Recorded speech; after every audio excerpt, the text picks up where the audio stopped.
ఎవరు ఎవరికి తోడవుతారో, ఎప్పుడెందుకు విడిపోతారో, మమతను కాదని వెళతారు, మనసే చాలని ఉంటారు.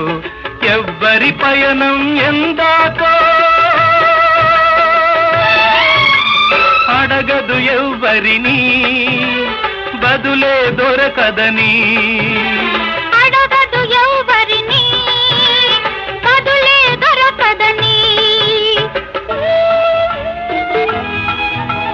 కడుపు తీపికి రుజువేముంది, అంతకు మించిన నిజమేముంది.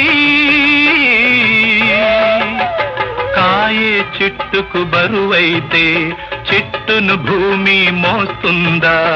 ఇప్పుడు తప్పును తెలుసుకొని